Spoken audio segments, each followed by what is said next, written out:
This is the Qlife Racer Plus 2.0. It is a rear hub motor e-bike with full suspension, a twist throttle, fenders, and a rack. In this video, we're going to test it out in a variety of ways. Well, our normal e-bike test track is too wet today, so we're going to make something in the grass here, but there is a jump to start out with, and then some downhill to test the brakes out going into this corner.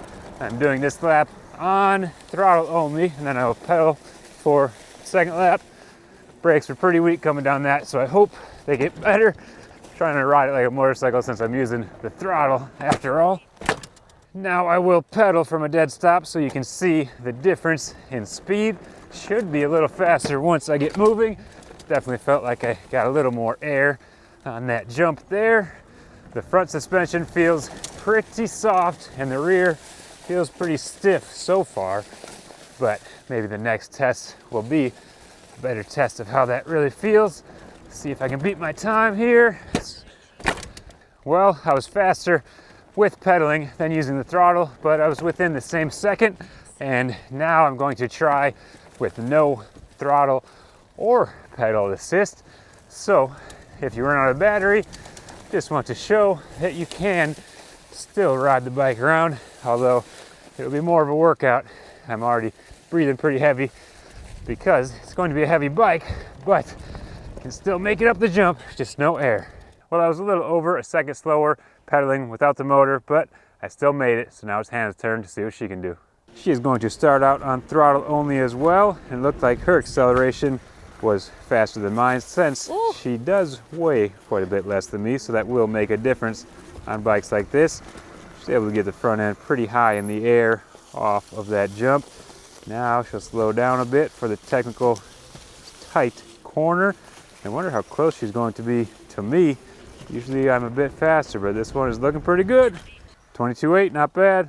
Now she's pedaling, so see if she can get a little more air. No, she backed off a bit, did not quite have the speed that she did with the throttle, which is a little surprising, but the throttle is going to be easier to use since you don't have to put any effort out.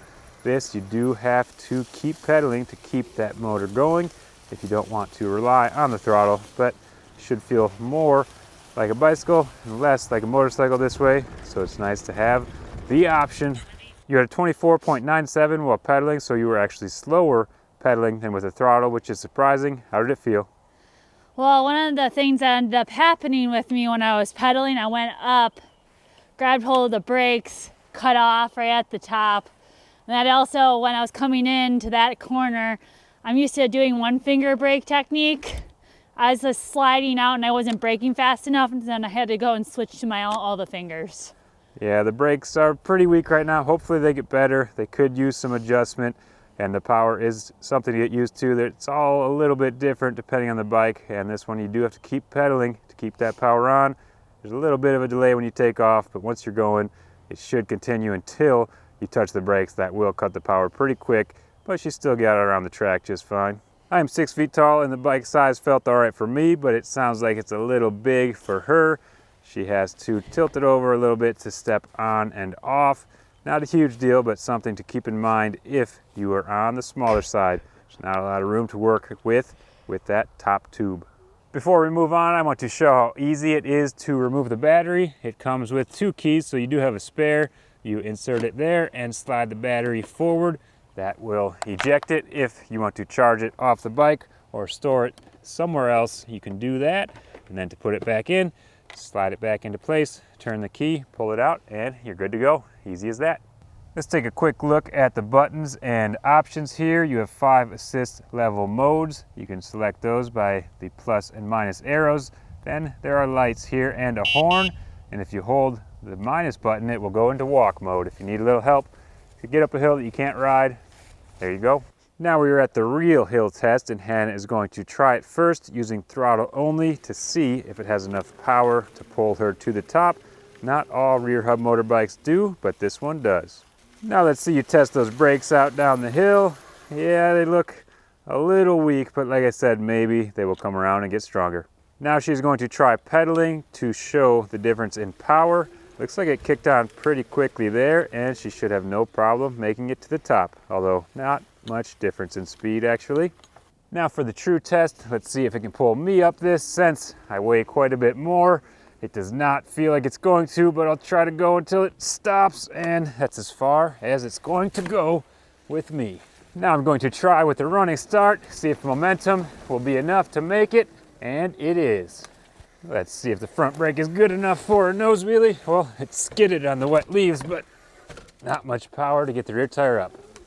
Now I will try pedaling to see if I can make it then. It does take a little bit before it kicks on, but it was quick enough to make it to the top. On to the skinny test, and it's going to be a little slick today if I get offline, which I did, so I'll have to try again. Maybe I'll try pedaling this time, and that will be better. There we go. From the skinny to the fakie. Hopefully I can ride out of this one. There it is. So you can see the lever pulls pretty far in towards the bar. I'm trying to adjust it out to get more power, but I can't get that to turn. I think it's actually cross-threaded, so I would have to work on the caliper itself. I'll just deal with it for now. One more line here in the trials area before we move on over the telephone poles, pop off that log, and cruise up the rocky hill. Now for the drop test, not terrible, but definitely bottomed out on the front end. Now through the rocks, hopefully the rear shock moves here. Well, it actually handled those better than I was expecting, since the shock does not seem like it wants to move very much. So I might have been getting some suspension out of the rear tire, and I tried to be light on the front because the front fork is so soft that it will bottom out if you don't land just right. So that's something to keep in mind if you are looking for a bike like this. I wouldn't do a whole lot more than what I just did, but it can handle a bit of abuse at least. We are cruising on our lane now, and this is where the bike should feel at home. There are some small bumps, but the suspension and tires should smooth them out well enough for as fast as she wants to go. This could be a useful bike for getting around the farm, but we are going to head into our woods today for some mountain bike trails. These trails are pretty mellow, so the bike and Hannah should be able to handle them, but there are some tight corners, so we will see how well she can maneuver around them. Here is one. Couple roots involved, bit of an off camber, pretty tight, but she throttles through, no problem. Looks like she is relying on the throttle for now. This bike would probably not be the best for real technical mountain bike trails that are steep, rocky, and rooty, but if you have some mellow stuff like this, or you're just trying to cruise around town, it could be an option to do just that. Here's another hill, but it pulls her up at ease. There is another tight corner and a hill coming up, so she's going to try pedaling through these. Here it is.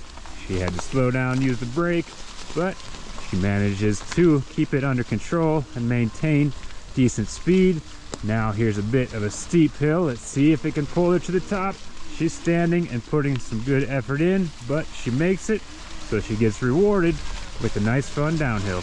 Let's see if she can line up her skinny. It's a little tricky to get on too, but she makes it happen. First try, not bad.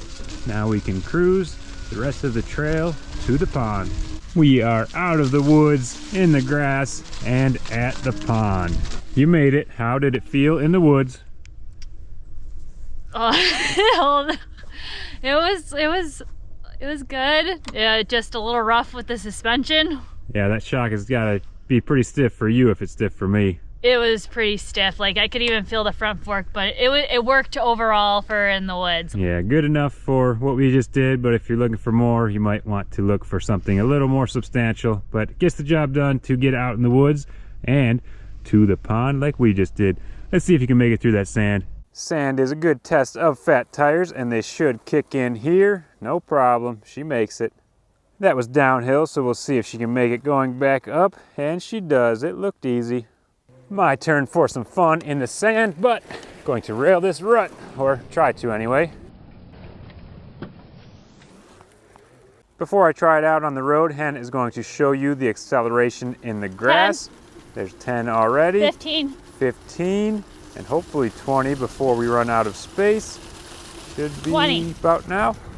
All right, let's see how fast this thing goes with me on the road using throttle only, assist level 5 to make sure it's not going to cut out early. Let's see how long it takes to get up to speed. I just hit 20, now I'm up to 25, Hopefully it continues to climb. There is 28, 27, so it hasn't been continually climbing the entire time. There's 28 once again, but it doesn't really feel like I'm going to get a whole lot more out of it. Maybe this slight downhill will help reach 1 or 2 miles an hour more. Nope, it stayed at 28, so that is as much as I'm going to get right here, right now. You see, I tapped the brakes because cruise control was on, so now I'm going to start pedaling and see where that takes me to. Feels like right around 28 once again, unless I go crazy on the pedals, but the seat post is not long enough for me, so I don't want to put in a whole lot of crazy effort, or I might get some knee pain. Unless I stand up, then maybe I can hit 29. There's 29, but barely. It's a lot of work to get to that speed. Now I want to compare what the speed on the bike says with the GPS on my phone, and it looks like it is pretty close, within a mile an hour or so. The bike is reading 1 mile per hour faster than my phone, so it's good to know that it is not trying to lie to you too badly by saying you are going a whole lot faster than you really are. Now I want to see where the different assist levels cut off in speed, and number 1 is right around 8. We'll bump it up to number 2. Feels like about 13. Number 3 will take me to 17-ish. Number 4 will continue my speed up to around 21, it feels like. And number 5 is what I tested earlier. I'm cruising, and the bike feels pretty smooth on the road. The suspension and tires are doing a good enough job of smoothing out the cracks and the bumps for as fast as I'm going. So if you want to find out more about this bike or pick one up for yourself, you can check out the link in the description below. Thanks for watching.